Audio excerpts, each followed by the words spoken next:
시편 71편 1절부터 24절까지입니다. 구약성경 852쪽입니다. 말씀 함께 읽겠습니다. 여호와여, 내가 주께 피하오니 내가 영원히 수치를 당하게 하지 마소서. 주의 의로 나를 건지시며 나를 풀어주시며 주의 길을 내게 기울이사 나를 구원하소서. 저는 내가 항상 피하여 숨을 바위가 되소서. 주께서 나를 구원하라 명령하셨으니 이는 주께서 나의 반석이시요 나의 요새이심이니이다. 나의 하나님이여, 나를 악인의 손 곧 불의한 자와 흉악한 자의 장중에서 피하게 하소서. 주 여호와여, 주는 나의 소망이시요 내가 어릴 때부터 신뢰한 이시라. 내가 모태에서부터 주를 의지하였으며 나의 어머니의 배에서부터 주께서 나를 택하셨사오니 나를 항상 주를 찬송하리다.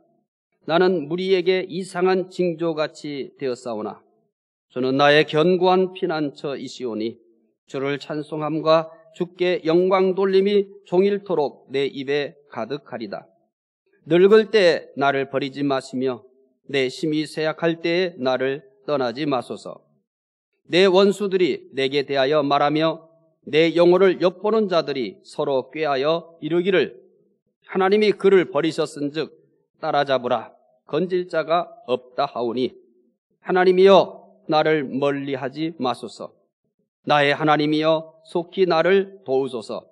내 영혼을 배덕하는 자들이 수치와 멸망을 당하게 하시며 나를 모해하려 하는 자들에게는 욕과 수욕이 덮이게 하소서. 나는 항상 소망을 품고 주를 더욱더욱 찬송하리다. 내가 측량할 수 없는 주의 공의와 구원을 내 입으로 종일 전하리다. 내가 주 여호와의 능하신 행적을 가지고 오겠사오며 주의 공의만 전하겠나이다. 하나님이여, 나를 어려서부터 교훈하셨으므로 내가 지금까지 주의 귀한 일들을 전하였나이다. 하나님이여, 내가 늙어 백발이 될 때에도 나를 버리지 마시며 내가 주의 힘을 후대에 전하고 주의 능력을 장래의 모든 사람에게 전하기까지 나를 버리지 마소서. 하나님이여, 주의 의가 또한 지극히 높으시니다. 하나님이여, 주께서 큰 일을 행하셨사오니 누가 주와 같으리까? 우리에게 여러 가지 심한 고난을 보이신 주께서 우리를 다시 살리시며 땅 깊은 곳에서 다시 이끌려 올리시리다. 나를 더욱 창대하게 하시고 돌이키사 나를 위로하소서. 나의 하나님이여, 내가 또 비파로 주를 찬양하며 주의 성실을 찬양하리다. 이스라엘의 거룩하신 주여, 내가 수금으로 주를 찬양하리다. 내가 주를 찬양할 때 나의 입술이 기뻐 외치며 주께서 속량하신 내 영혼이 즐거워하리다. 나의 혀도 종일토록 주의 의를 작은 소리로 읊조리오니 나를 모해하려 하던 자들이 수치와 무한을 당함이니이다. 아멘. 오늘 말씀을 통해서 우리 중부가족 모두에게 회복의 은혜가 있으시기를 바랍니다. 미국 대통령이었던 오바마가 2004년 민주당 전당대회에서 명연설을 하였습니다. 이 연설로 오바마가 대통령이 될 수 있었다고 합니다. 이 연설에서 자신은 한 그림에서 희망과 많은 영감을 얻었다고 합니다. 그 뒤 이 그림이 더욱 유명해졌습니다. 이 그림은 조지 프레딕 와츠의 1885년작인 소망이라는 그림입니다.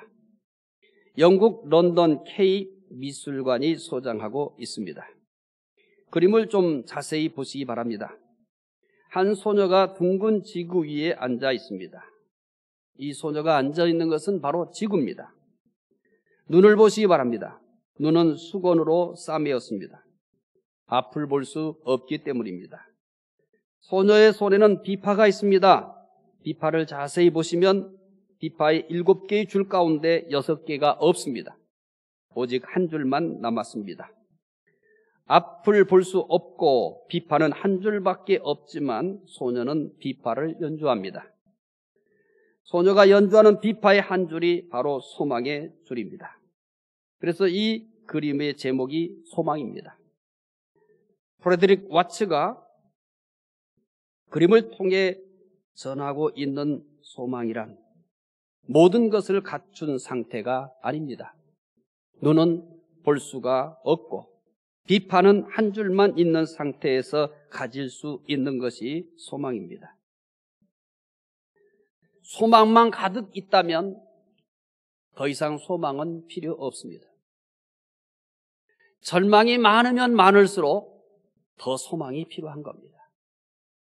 만약에 지금 그 어떤 때보다 절망이 심각하다면 그만큼 더 소망을 많이 가질 수 있다는 얘기입니다.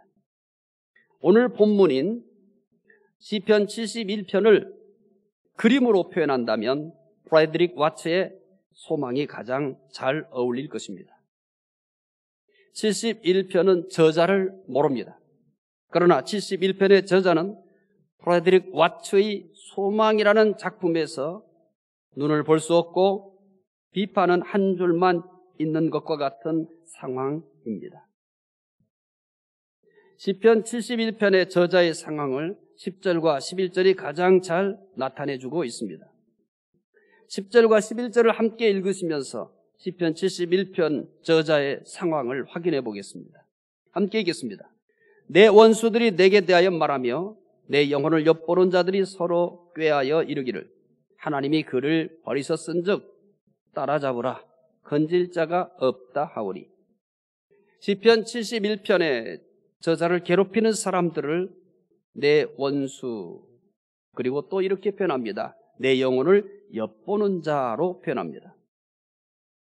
이들은 시편 71편의 저자가 고난당하는 것을 하나님께서 버렸기 때문이라고 합니다.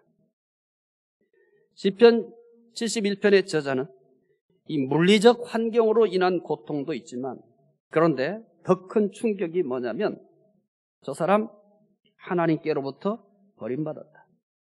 이게 가장 충격적인 겁니다. 하나님을 섬기며 살았던 사람이 주변의 사람들로부터 이런 말을 들어요. 하나님께 버림받았다. 지금 시편 71편은 그런 상황입니다. 우리가 살면서 이런 말 들어야 되잖아요. 저 사람 하나님 섬겨서 참 행복해. 저 사람 하나님을 섬김으로 저렇게 많은 복을 받았어. 이런 말을 들어야 되는데 지금 시편 71편은 그런 말이 아니라 저 사람 하나님께로부터 버림받았어. 이런 이야기를 듣고 있습니다. 그러면서 따라잡으라고 합니다. 쉽게 얘기하면 빨리 해치우자는 겁니다. 하나님이 버리셨으니 그를 건질 자가 없다. 지금 해쳐버리자. 이런 얘기입니다. 시편 71편에는 저자를 괴롭히는 사람에 대해서 여러 가지로 표현하고 있습니다. 시편 71편에서 저자를 괴롭히는 자에 대한 표현을 소개해드리겠습니다. 6가지가 등장합니다. 첫째, 4절에서 악인이라고 얘기합니다. 두 번째, 불의한 자라고 얘기합니다. 4절이죠.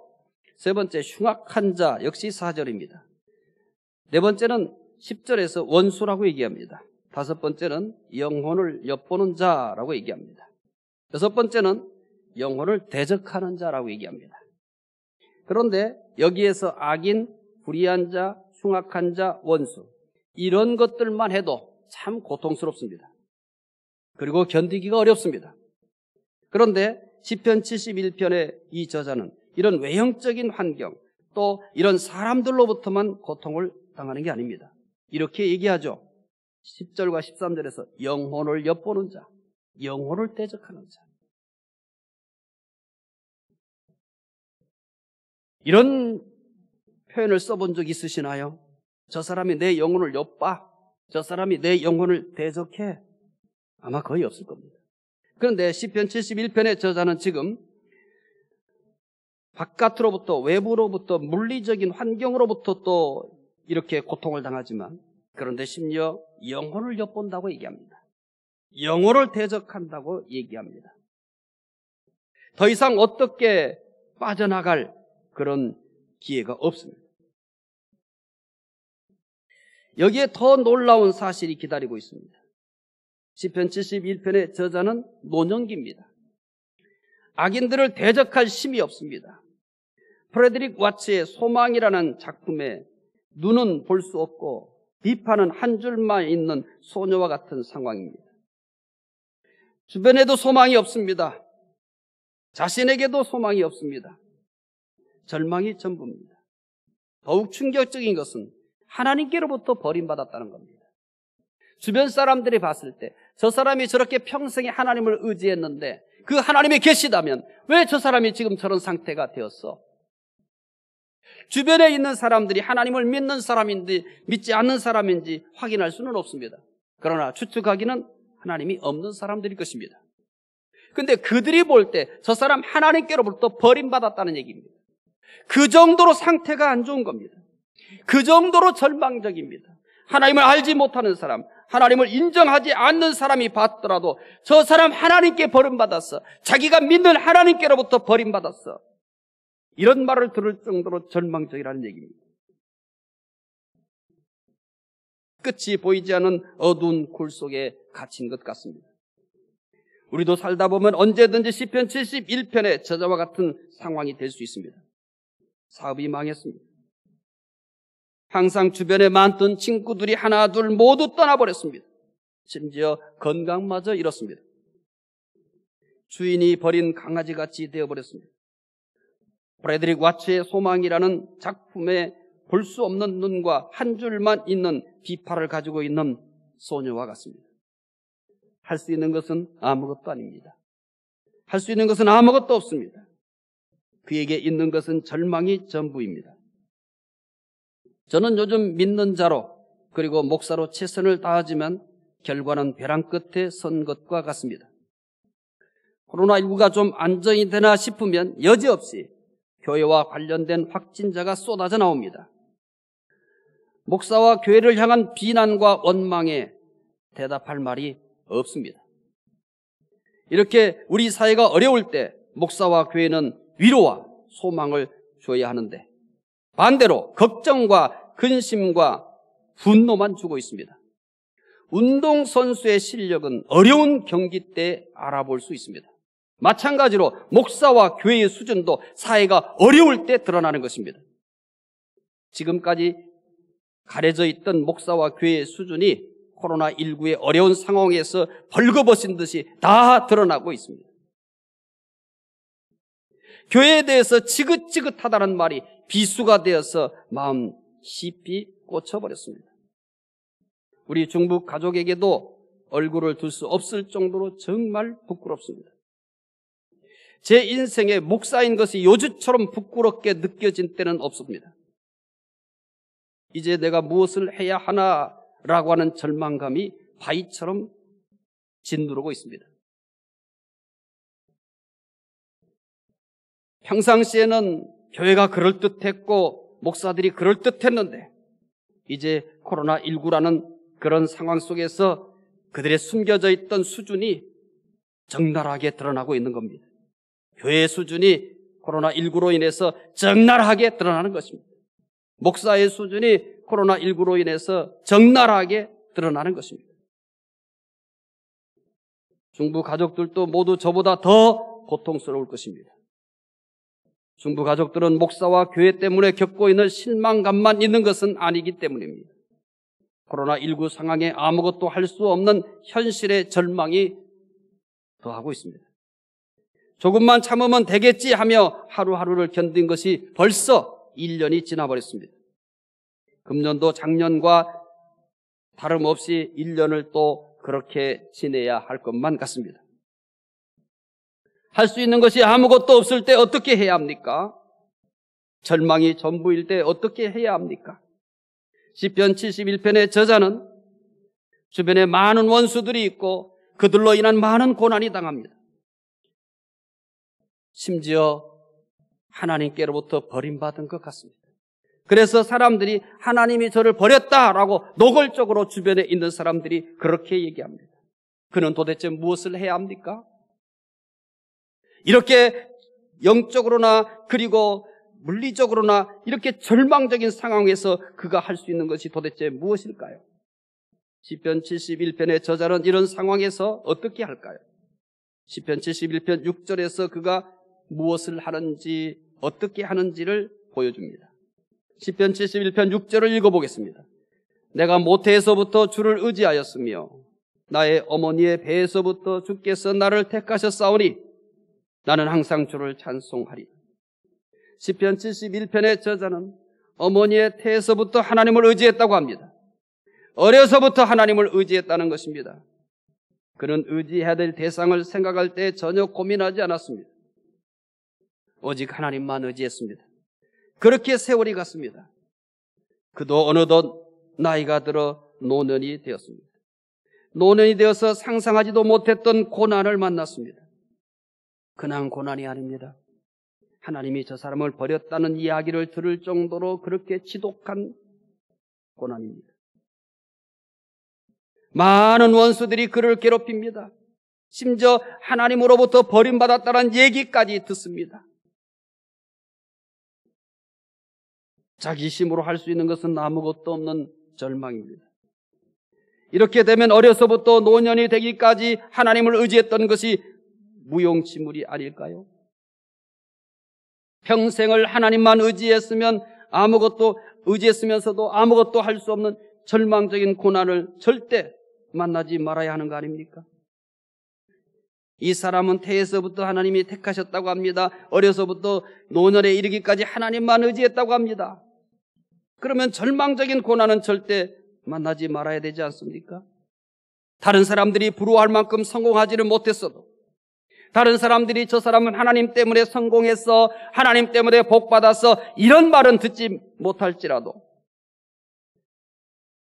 그래도 하나님을 의지할 만한 상황이어야 되지 않습니까? 그런데 어려서부터 노년이 될 때까지 하나님을 의지했는데 아무것도 할 수 없는 절망적인 고난을 만났으니 평생 하나님을 의지하는 것이 아무 소용이 없는 것 같습니다. 젊어서는 고생하더라도 노년에는 평안해야 하는 거 아닙니까? 하지만 시편 71편의 저자는 젊었을 때도 경험하지 못한 고난을 노년에 경험하고 있습니다. 어머니 태에서부터 의지했던 하나님을 이제는 이 노년에는 포기해야 될까요? 왜냐하면 도움이 되지 않으니까요.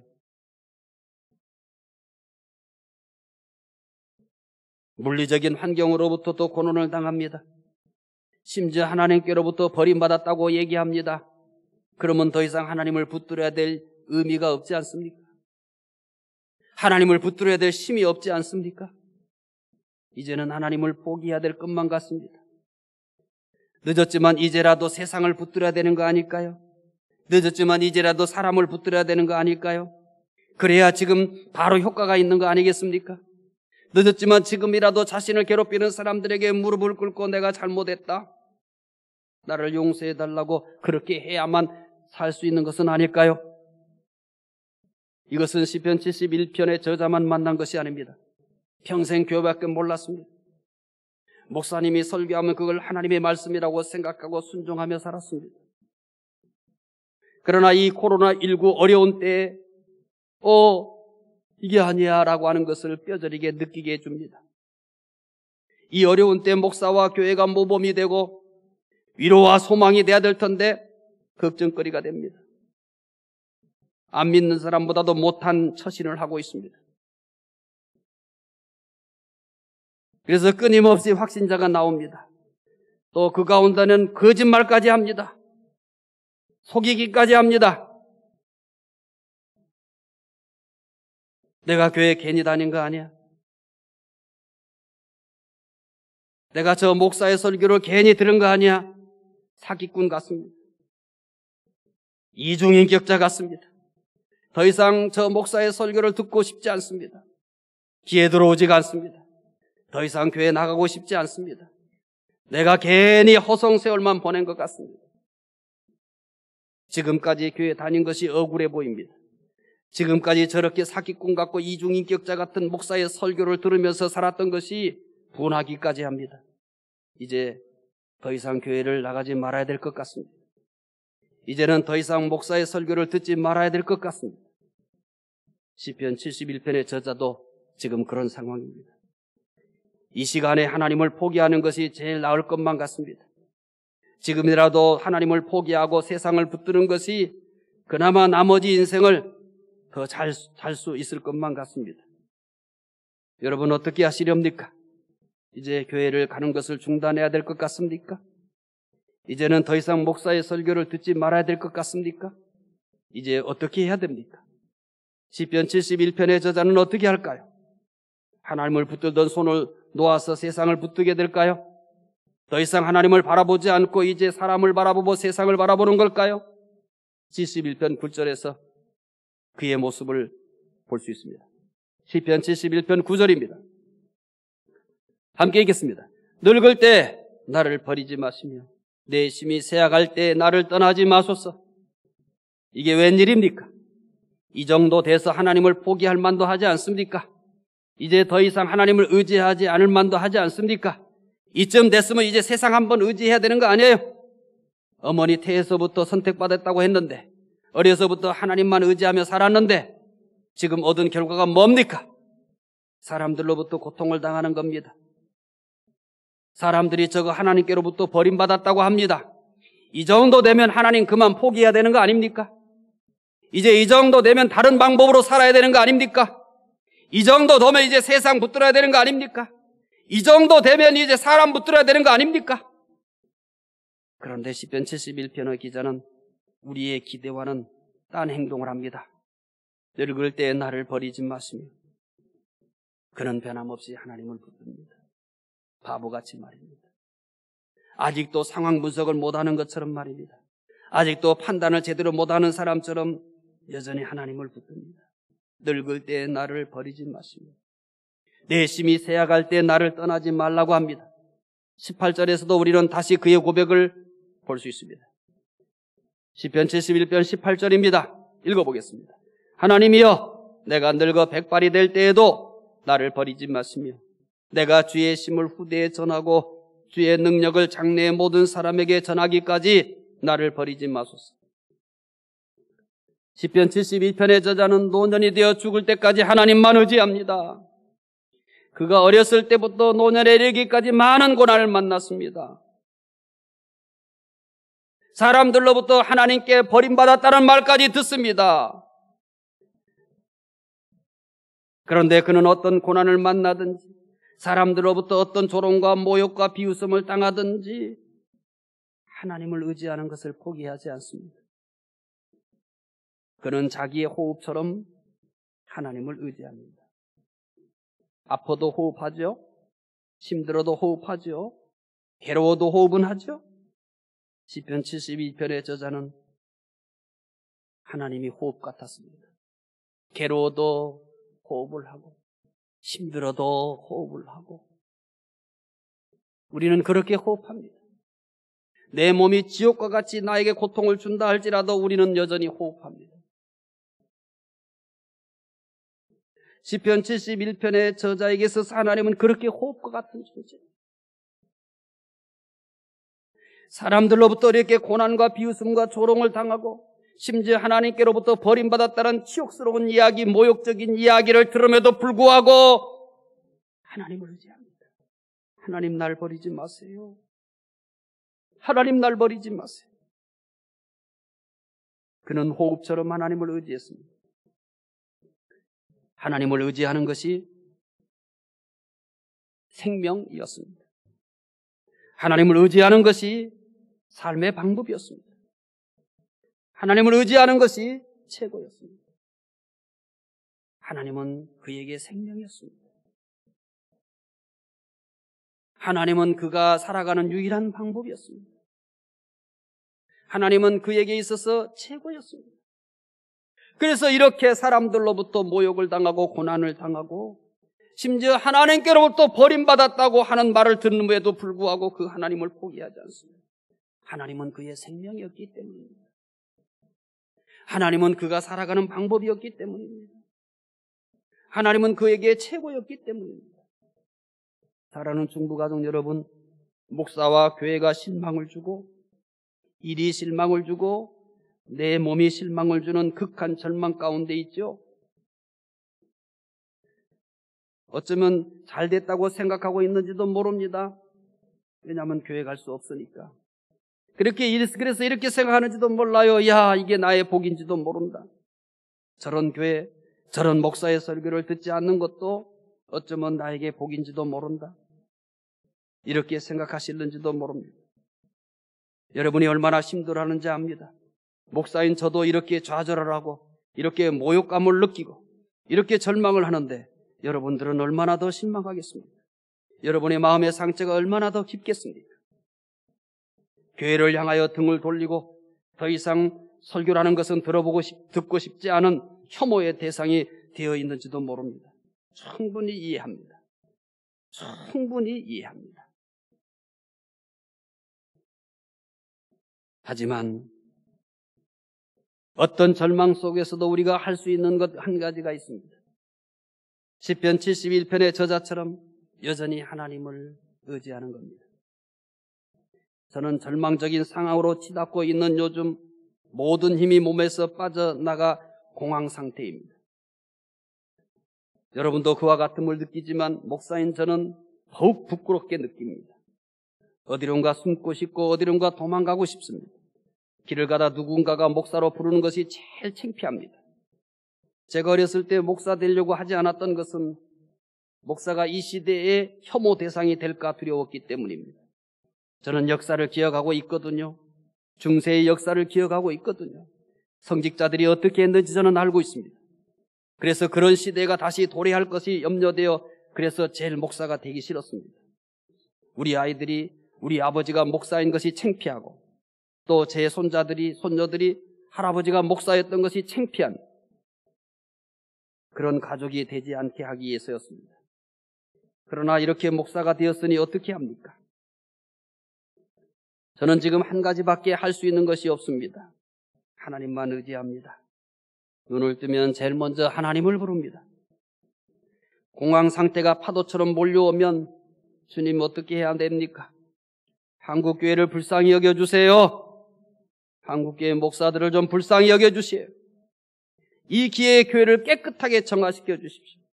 비록 아프지만, 비록 슬프지만 쓰레기들을, 오물들을 다 쓸어내고 씻어내듯이 이 기회를 통해서 교회가 목사가 정화될 수 있도록 도와달라고 기도합니다. 사실은 좋을 때보다 요즘 절망할 때 하나님을 몇 배나 더 간절하게 의지합니다. 절망으로 잃은 것도 많지만 절망 때문에 얻은 것도 많습니다.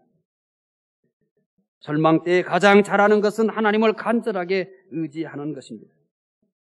중부가족 여러분, 절망이 홍수처럼 휩쓸려 오고 있는 지금 시편을 쓰면서 하나님을 의지하시기 바랍니다. 저는 제일 먼저 일어나서 하는 일이 시편을 씁니다. 한자 한자 쓰면서 그분을 의지합니다. 아마 여러분들도 그러리라고 믿습니다. 그래요. 이렇게 힘들고 어려울 때 시편 한자 한자 쓰면서 하나님을 의지하시기 바랍니다. 말씀을 읽을 때도 마찬가지입니다. 말씀의 뜻이 안 들어올 때도 있습니다. 왜냐하면 현재의 파장이 너무나 크기 때문입니다. 그래도 읽습니다. 중단했다가 다시 읽습니다. 이렇게 말씀을 심겹게 읽으면서 하나님을 의지하시기 바랍니다. 기도 잘 안 나올 수도 있습니다. 한숨이 먼저 나올 수도 있습니다. 가슴을 칠 수도 있습니다. 그래도 기도하면서 하나님을 의지하시기 바랍니다. 시간만 남은 하나님을 생각하면서 의지하시기 바랍니다. 세상이 주는 절망이 클수록 더 하나님을 의지하시기 바랍니다. 절망 때에 가장 잘하는 것은 하나님을 의지하는 것이기 때문입니다.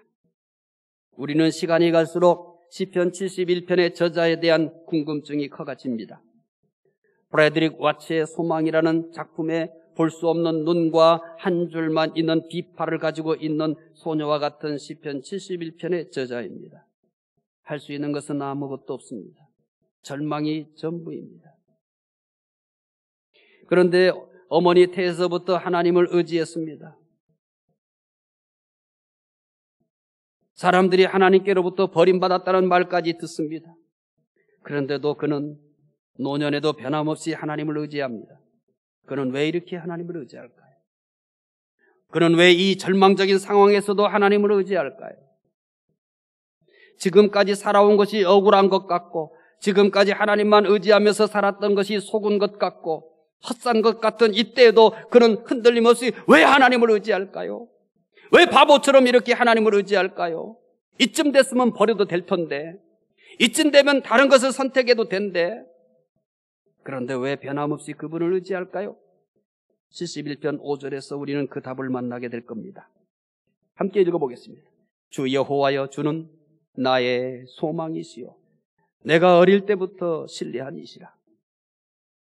시편 71편의 저자가 비록 고난 중에 있지만 어머니 태에서부터 노년 때까지 하나님을 의지한 이유는 하나님이 소망이시기 때문입니다. 오늘 말씀 제목은 평생의 소망이신 하나님이십니다. 사람을 가장 잘 움직이는 것은 소망입니다. 부자가 소망이면 돈에 의해서 움직입니다. 사업이 소망이면 일에 의해서 움직입니다. 명예가 소망이면 사람에 의해서 움직입니다. 시편 71편의 저자는 하나님이 소망이었습니다. 따라서 그는 돈에 의해 움직이지 않았습니다. 일에 의해 움직이지 않았습니다. 사람에 의해서도 움직이지 않았습니다. 환경에 의해 움직이지 않았습니다. 그는 하나님의 소망이기 때문에, 하나님이 소망이기 때문에 하나님에 의해서만 움직였습니다. 시편 71편의 저자만이 아닙니다. 하나님이 소망인 사람들은 모두 똑같은 움직임을 보여줍니다. 대표적인 사람이 다윗입니다. 시편 39편 7절 다윗은 이렇게 고백합니다. 주여, 이제 내가 무엇을 바라리요? 나의 소망은 주께 있나이다. 다윗은 하나님이 소망이라고 합니다. 다윗은 왕이었지만 왕이 소망이 아니었습니다. 다윗은 군인이었지만 영웅이 소망이 아니었습니다. 다윗은 언제나 하나님만이 소망이었습니다. 양을 치던 목동 때에도 하나님만이 소망이었습니다. 사울에게 쫓길 때도 하나님만이 소망이었습니다. 전쟁터를 누빌 때도 언제나 하나님이 소망이었습니다. 왕이 되어서도 하나님의 소망이었습니다. 반란으로 왕궁을 떠나서 피난 갈 때도 하나님이 소망이었습니다. 그래서 다윗은 쓰러지지 않을 수 있었습니다. 그는 한 번도 권력에 의해 움직인 적이 없습니다. 돈에 의해 움직인 적도 없습니다. 사람에 의해 움직인 적도 없습니다. 그는 오직 소망이신 하나님에 의해서만 움직였던 겁니다. 신약에도 예수 그리스도가 소망이라고 한 사람이 있습니다. 디모데전서 1장 1절 말씀입니다. 함께 읽어보겠습니다. 우리 구주 하나님과 우리의 소망이신 그리스도 예수의 명령을 따라 그리스도 예수의 사도된 바울은 예수 그리스도가 소망이라고 합니다. 이것이 바울의 일생을 결정지었습니다. 바울은 환경에 의해 움직인 적이 없습니다. 얼마나 많은 환경적인 도전을 받았는지 모릅니다. 그는 많은 환경적 도전을 받았습니다. 굶주림의 도전도 받았습니다. 사람들로부터 많은 혼란과 핍박을 받았습니다. 심지어 그는 육체적으로도 질병 때문에 고통을 당했습니다. 그런데 그것에 의해서 움직이지 않았습니다. 언제나 그는 예수 그리스도에 의해서 움직였습니다. 이유는 하나입니다. 예수 그리스도가 소망이었기 때문입니다. 한 청년이 있었습니다. 목공소에서 일하며 가난하게 살고 있었습니다. 그러던 어느 날 전도를 받고 예수님을 영접하였습니다. 그 청년은 열심히 일을 했습니다. 그 결과 10년 후에 가구를 만드는 회사의 사장이 되었습니다. 그는 돈도 벌었고 명예도 얻었습니다. 어느 날 공장 뒤편에 있는 언덕에 올라가 산책을 했습니다. 넓은 바위를 발견하고 걸터 앉아 마을을 내려다봤습니다. 갑자기 마음에 행복감이 몰려왔습니다. 잠시 후 그는 이런 작은 행복을 누리기 있는 것은 걸터 앉은 바위가 자신을 평안히 받쳐주고 있음을 깨달았습니다. 그 순간 자신의 인생을 떠받쳐주는 바위와 같은 존재가 바로 예수님이신 것을 깨닫게 되었습니다. 현재 자신의 행복의 근거가 돈도 아니고 명예도 아니고 예수님이시라는 것을 깨달은 것입니다. 그는 종이 한 장을 꺼내 시를 쓰기 시작했습니다. 그가 쓴 시의 내용은 이것입니다. 이 몸의 소망 무언가 우리 주 예수뿐이시되 우리 주 예수밖에는 믿음이 아주 없도다. 주 나의 반석이시니 그이에 내가 서리라. 그이에 내가 서리라. 이 시는 찬송가 488장 이 몸의 소망 무언가입니다. 이 시를 쓴 분은 에드워드 모트입니다. 시편 71편의 저자는 프레드릭 와츠의 소망이라는 작품에 나오는 눈이 보이지 않고 한 줄만 있는 비파를 가지고 있는 소녀와 같습니다. 71편의 저자는 모든 소망이 사라진 환경 속에서도 어머니 태에서부터 노년까지 하나님을 의지합니다. 주어진 환경은 절망적입니다. 심지어 사람들은 그를 향해서 하나님께 버림받았다고 합니다. 이제 하나님을 의지할 힘마저도 없습니다. 이쯤 되면 하나님을 포기하고 세상을 붙들 만도 합니다. 이쯤 되면 이제 사람들 앞에 무릎을 꿇고 도움을 구할 만도 합니다. 그러나 그는 변함없이 하나님을 의지합니다. 이 절망적인 속에서도 하나님을 의지합니다. 하나님께로부터 버림받았다는 말을 들으면서도 하나님을 의지합니다. 이유는 하나입니다. 하나님이 소망이시기 때문입니다. 하나님은 영원한 소망입니다. 시편 72편의 저자처럼 할 수 있는 것은 아무것도 없고 절망만 남아 있습니까? 평생 다녔던 교회가 지금 최고의 걱정거리고 최고의 절망을 가져다 줍니까? 하나님의 말씀이라고 생각하고 목사의 말을 들으면서 은혜 받았는데 이제야 보니 그것이 다 위선이었습니까? 그것이 다 사기꾼같이 들립니까? 이것만 있는 것도 아닙니다. 요즘에 되는 것이 별로 없습니다. 그래서 모든 것이 다 절벽이고 모든 것이 다 절망입니까? 이제는 교회를 그만 다녀야 될 것만 같습니까? 이제는 설교도 그만 들어야 될 것만 같습니까? 하지만 잠깐 생각하십시오. 내가 의지하는 것이 무엇이었습니까? 하나님이 아니었습니까? 이 절망 가운데서도 우리가 정말 해야 될 것은 오직 하나님 그분을 의지하는 것입니다. 사랑하는 중부가족 여러분, 지금은 시편 71편의 저자처럼 하나님을 의지해야 될 때입니다. 하나님만이 소망이시기 때문입니다. 하나님이 소망인 사람은 오직 하나님에 의해서만 움직입니다. 물론 수준 이하의 교회와 수준 이하의 목사 때문에 영향을 받고 상처를 받는 것은 피할 수 없습니다. 그러나 그것보다 더 강한 힘이 있습니다. 하나님입니다. 하나님입니다. 하나님은 나에게 실망을 주는 교회나 목사보다도 훨씬 더 나에게 큰 힘을 줍니다. 하나님이 소망이시기 때문입니다. 하나님은 나의 소망입니다. 하나님은 나의 평생의 소망입니다.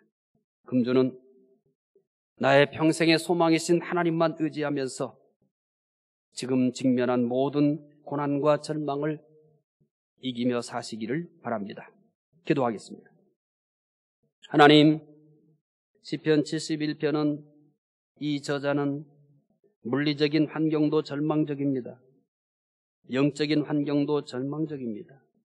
그 절망의 끝은 하나님께로부터 버림받았다는 말을 듣는 것이었습니다. 하나님을 포기할 것밖에는 없습니다. 이제 하나님을 붙들었던 손도 이제는 놔야 될 만한 그런 상황입니다.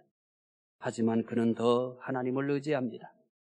하나님이 그의 평생의 소원이었기 때문입니다. 하나님, 우리가 지금 살고 있는 이 환경은 시편 72편의 저자와 비슷합니다. 우리 주변 환경들은 우리를 계속 실망과 절망으로 몰아붙입니다. 교회가 실망을 주고 목사가 상처를 주는 시대입니다. 하나님, 교회와 목사가 위로와 소망이 되어야 될 상황에 반대의 일들이 끊임없이 일어납니다. 하나님, 이런 영적인 환경에 절망만 있는 것은 아닙니다. 코로나19로 인해서 사업을 접어야 하고 직장을 그만둬야 되고 경제적으로도 어렵습니다. 하나님, 활동이 제약되어져 있는 그런 열악한 환경입니다. 절망의 연속입니다. 작년 한 해도 그렇게 살았는데 금년 1년도 그렇게 살아야 된다고 합니다. 하나님, 이때 우리가 무엇을 해야 합니까?